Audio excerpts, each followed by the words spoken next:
আচ্ছা, আমরা যে উৎপাদকের বিশ্লেষণটা করে আসছে হাই স্কুলে, এই মানে উৎপাদকের বিশ্লেষণটা আসলে কি বা কি আচ্ছা, বোঝে? এটা নিয়ে একটু কনফিউশন আছে। হুম, আচ্ছা, কিছু বিষয় হলো যে আমাদের ম্যাথে কিছু কিছু সমস্যার সমাধান করতে গেলে ওই বিষয়টা নিয়ে পুরোপুরি যে পুঙ্খানুপুঙ্খভাবে বুঝতে হয় তা কিন্তু না, কিন্তু বোঝাটাও গুরুত্বপূর্ণ। হুম, না বুঝলেও কিন্তু অন্যকে বোঝানো সম্ভব না একদম নিট অ্যান্ড ক্লিন ভাবে। আমরা উৎপাদকীয় বিশ্লেষণ করে আসি, এই কথাটা বাংলা কথাটাকে আমরা স্বাভাবিকভাবে বোঝার চেষ্টা করি, আমরা বাংলার সন্তান বাংলা ভাষায় বোঝার চেষ্টা করি। তো কথায় কি যে উৎপাদক এবং উৎপাদকের বিশ্লেষণ। উৎপাদক হলো কি, যে কোনো কিছু যখন প্রথম তৈরি করা হয় সেটাকে বলে উৎপাদক, ইংরেজি কি ফ্যাক্টর। factor, এখন এই উৎপাদকের বিশ্লেষণ, বিশ্লেষণ মানে কি কোনো কিছুকে অ্যানালাইসিস করা, analysis, ভেঙে ভেঙে বা আলাদা আলাদা ভাবে ধর নাট বল্টু কি কি আছে ফুটিয়ে ফুটিয়ে দেখা, অ্যানালাইসিস করা।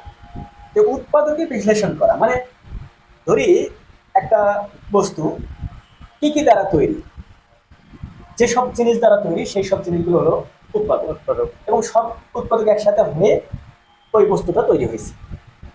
এখন এই গণিতের ক্ষেত্রেও বীজগাণিতিক রাশি থাকে। হ্যাঁ, যদি চলক সহগ সূচক এগুলোর সমন্বয়ে আহ, দুই বা ততোধিক বীজগাণিতিক এই পদগুলো যদি যোগ বা বিয়োগ আকারে প্রকাশ করা হয় বা অন্য কোনোভাবে প্রকাশ করা হয় তখন সেটা বীজগাণিতিক রাশি হয়। এই বীজগাণিতিক রাশিটা যখন দুই বা ততোধিক রাশি বা পদের গুণন ফল হয় তখন সেই গুণন ফলটাকে বলে হলো কি বীজগাণিতিক রাশি। আর ওই গুণন ফলের যে আলাদা আলাদা দুটো আলাদা বীজগাণিতিক রাশি বা দুটো পদ সেই দুটোকে বলা হয় হলো উৎপাদক। উৎপাদক।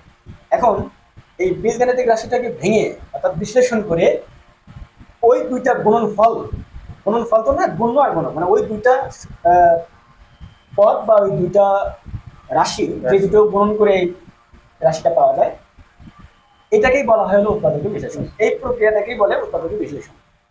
যেমন যেমন, আমরা যদি ধরি যে 5 × 10 এটা আমরা জানি। হ্যাঁ, এখানে উদাহরণস্বরূপ এই 10টা হলো বীজগাণিতিক রাশি, এবং এই যে 2 আর 5 এই দুটো হলো গুণ্য গুণক, এই দুটো গুণন হয়ে ফলাফল কত দাঁড়ায় 10। 10, এখানে এই 2 আর 5টা হলো উৎপাদক উৎপাদক, এবং 10টা হলো উৎপাদিত সেই রাশি। রাশি। এই 10টাকে এমন ভাবে আমাকে বিশ্লেষণ করতে হবে যেন ওই 2 এবং 5কে আলাদাভাবে পাওয়া যায়। তো এটাই আমরা ম্যাথে যে প্রবলেমটা ফেস করি, বিশেষ করে হাই স্কুল লেভেলে এটা বেশি, যদি এটা সারা জীবনই কাজে লাগে কম বা বেশি। উৎপাদকীয় বিশ্লেষণ বিষয়টা এমনই যে যদি কোনো বীজগাণিতিক রাশি দুই বা ততোধিক রাশি অথবা পদের গুণনফল হয়ে থাকে তাহলে সেটাকে আলাদা আলাদা পদে বিভক্ত করা, সুনির্দিষ্টভাবে সুবিন্যস্ত করে তাকে বিশ্লেষণ করার প্রক্রিয়াটাই হলো উৎপাদকের বিশ্লেষণ। এটা খুবই সহজ একটা প্রক্রিয়া, কিন্তু গণিতে উৎপাদক এক একটা রাশিকে উৎপাদক বিশ্লেষণ করতে গেলে এক একভাবে এর সমস্যার সমাধান করতে হয়।